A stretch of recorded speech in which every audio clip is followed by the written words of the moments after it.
කරන්න පුළුවන් වේද කවුද හරි? ඒත් බෑ. හා? ඉතින් ඒතර කෙල්ලෙක් යාළු වෙන්නේ නැතුව ඉන්නේ මල්ලි. අවන්නේ නැහැ කෙල්ලෙක් ඕනේ නැහැ ජීවිතේට. ඇයි ඕනේ නැත්තේ? ඇයි කෙල්ලෙක් ඉතින් ජීවිතේට තනියම ඉන්න පුළුවන්. ඇයි තනියෙන් ඉන්න පුළුවන්ද? කොහොමද තනියෙන් ඉන්නේ? තනියම ඉතින් මගේ පාඩුවේ මගේ විදියට ඉන්නවා. හැමදාම ඒක කරන්න පුළුවන්ද? පුළුවන්නේ.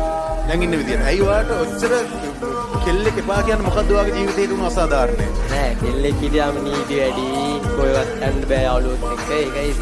හැමදාම ඔය ඇවිදින්න යන්න ඕක හැමදාම කරාම ජීවිතේ ඕක පස්සට යද්දී ඕක හරි නීරස වෙනවනේ. නෑ කෙල්ලෙක් ඉඳලා තියනවද? එයා එපා කරාද එපා කියන එක? මොනවද කරේ? නවත්තෝ කියලා ගියා. කාත් එක්කද? ඔල්ලෙක් එක්ක. දැන් මට පේන විදිහට ඔයා මේ එතන තාම නැවතිලා ඉන්නවා වගේ මට තේරෙන්නේ. උට්ටක් විතරද? උට්ටක් විතරද? අර නරියම් විදි තිත්තයි කිව්වා වගේ ඒ කෙල්ල නැත්තම් කවුරුත් එපා කියන තැන දින්නේ. ඔව්. අපි තාම ආදරයක් තියෙනවා හිතේ. හිතේ තියෙන උට්ටක්. හිතේ තියෙන. ඒ ආදරේ කොහොමද ඔයා එළියට දාන්නේ? එළියට දාන්නේ නැහැ ඉර කරගෙන ඉන්න.